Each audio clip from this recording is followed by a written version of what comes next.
விவாகரத்தை வாங்கி கடைசியா உன் பொண்டாட்டி இல்லன்னு தீர்மானம் ஆகுற வரைக்கும் அவ இந்த வீட்டு மருமகதான். அவ எங்க போறா, என்ன செய்யறா, எப்படி நடந்துக்கிறாங்கிற விஷயத்த நாங்க கவனிச்சுட்டு தானே இருக்கோம். இப்ப கூட அவ காலேஜ்ல என்ன பண்றா ஏது பண்றான்னு கண்காணிக்க ஒரு ஆளை காலேஜ்லயே வச்சிருக்கோம். அதுல ஒரு அதிர்ச்சியான தகவல் தெரிய வந்திருக்கு. காலேஜ்ல சக்திங்கிற ஒருத்தன் கூட நெருங்கி பழகிக்கிட்டு இருக்காளாம். அந்த சக்திங்கிறவன் படிக்க போன இடத்துல புதுசா பழகினவன் கிடையாதான். 1ஆம் கிளாஸ்ல இருந்து 12ஆம் கிளாஸ் வரைக்கும் பள்ளிக்கூடத்துல ஒன்னா படிச்சவங்களாம். அவன் அந்த காலேஜ்லயே கேண்டீன் வச்சு நடத்துறானா சேது. அங்க காலேஜுக்கு போய் படிக்கிறாளோ இல்லையோ, அவன் கூட நல்லா சிரிச்சு சிரிச்சு பேசுறாளாம். அவன் கூடவே தான் இருக்காளாம்.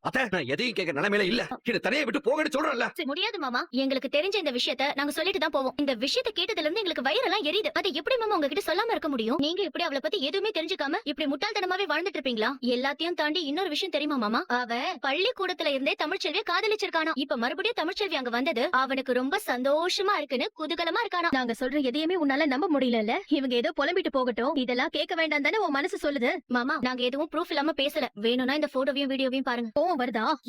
இதுக்குதான் நீ எதுவுமே தெரியாம இருக்க கூடாதுன்னுதான் இந்த வீடியோவையே நாங்க காட்டணும். அவன் சொன்ன மாதிரி அவனை காதலிச்சதுனாலதான் அன்னைக்கு போலீஸ்க்கு போன் பண்ணலான்னு அவன் நினைச்சிருந்திருக்கலாம். நான் உங்களை காதலிச்சதால அந்த கல்யாணத்தை நிப்பாட்டணும்னு போலீஸ்க்கு போன் பண்ணேன். ஆனா அவன் வேற யாரையோ காதலிச்சதுக்காக கல்யாணத்தை நிப்பாட்டணும்னு போலீஸ்க்கு போன் பண்ணிருக்கான். சொல்ல போனா மாமாவள பிரிச்சு வச்சிருந்தாருல, அந்த நேரத்துல கூட அவனை சந்திச்சிருந்திருக்கலாம். இப்ப அவ வயித்துல இருக்கிற புள்ள கூட. இதுக்கு மேல ஒரு வார்த்தை பேசாதீங்க. மரியாதை ரொம்ப வெளியே போங்க. நீ யாரையும் நம்பி ஏமாந்துட கூட. வெளியே போ.